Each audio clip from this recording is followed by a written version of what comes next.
Bem, de volta com o segundo bloco do programa Soledade Sim. Hoje temos a alegria de receber no nosso programa o Renato, que é lá de Campo Grande, Mato Grosso do Sul, que é coordenador diocesano e hoje responde pela coordenação Oeste 1 da Pastoral da Sobriedade.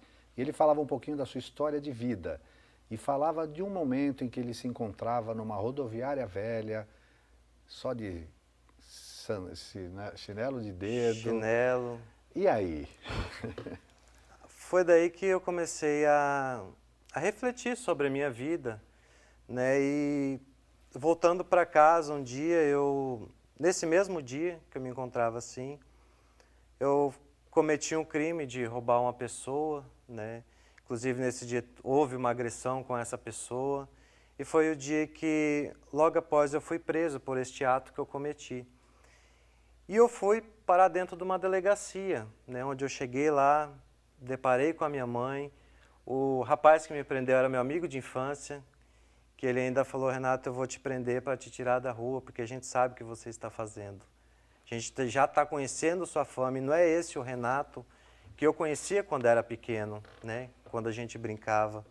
E fui para a delegacia, da delegacia eu tive a graça, pela intercessão, né, da minha mãe, do nosso bom Jesus, que me ajudou, que dali eu não fui para dentro de uma cela, para dentro de uma penitenciária, mas ele me deu a chance de ir para uma comunidade.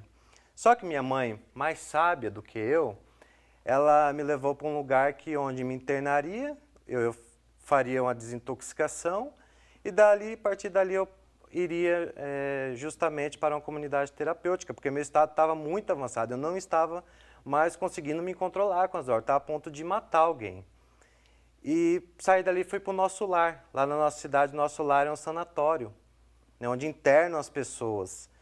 E eu fiquei no meio daquelas pessoas, onde eu refleti de novo, igual eu refleti neste dia da rodoviária, que eu estava no meio de pessoas que urinavam, faziam fezes na mão, tacavam nas pessoas, né, pessoas que batiam cabeça na parede. E eu lá no meio daquelas pessoas, eram seres humanos igual a eu. E você chegou a perguntar para você mesmo: o que é que eu estou fazendo aqui? Perguntei várias vezes, tentei fugir. Ao tentar fugir, fui sedado 2 vezes ao ponto de quase entrar em óbito, quase faleci. Minha mãe teve que assinar um termo de responsabilidade, que se eu viesse a falecer, era de responsabilidade da família. Ali você estava numa internação involuntária? Ou você foi voluntariamente? Eu fui consciente, eu fui involuntariamente, né? Mas eu sabia que lá era como se fosse uma prisão, até pior que uma prisão pelo estado das pessoas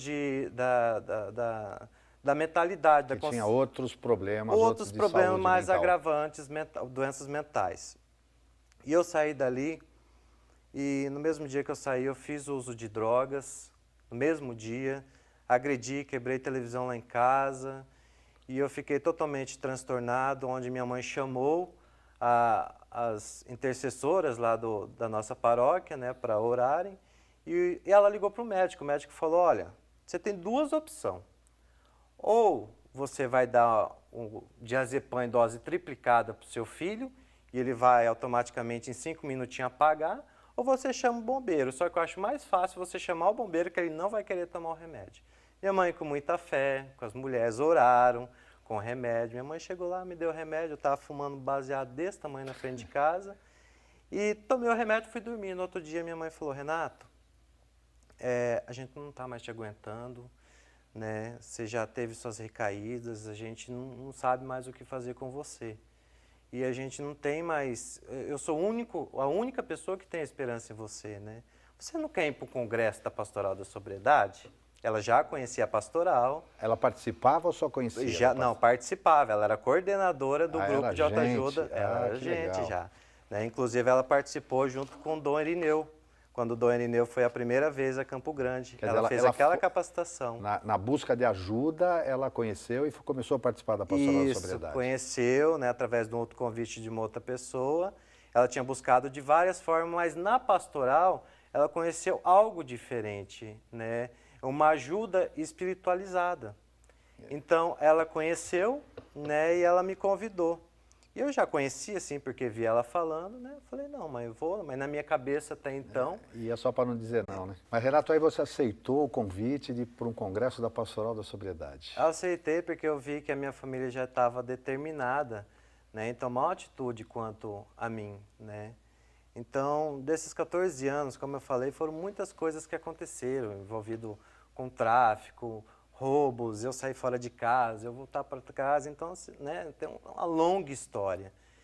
E nesse dia eu falei, eu vou, né, e fomos, né, e eu estava totalmente dopado de 14 remédios, que eu acabava de sair de uma clínica psiquiátrica, totalmente dopado, totalmente inchado. Hoje eu sou, né, a dona Helena falou que eu estou bonito, né, muito obrigado, né, mas ainda estou meio cheinho. Mas eu fui totalmente dopado e eu assisti todo aquele congresso que minha mãe, ela viu que foi uma obra de Deus muito grande, porque é uma pessoa que tomava vários tipos de remédios sedativos e conseguiu permanecer, né, e assistir, se concentrar nas palestras. E foi onde, no último dia... Então, espera aí. Nós vamos parar para o intervalo e depois vamos continuar um pouco essa história maravilhosa, mais um capítulo da história do Renato, que atendendo a um convite da mãe, que era coordenadora da Pastoral da Sobriedade, ele, ainda usando drogas, né, sem perspectiva, aceitou o convite e no congresso aconteceu alguma coisa. Daqui a pouco ele continua essa história. Até já.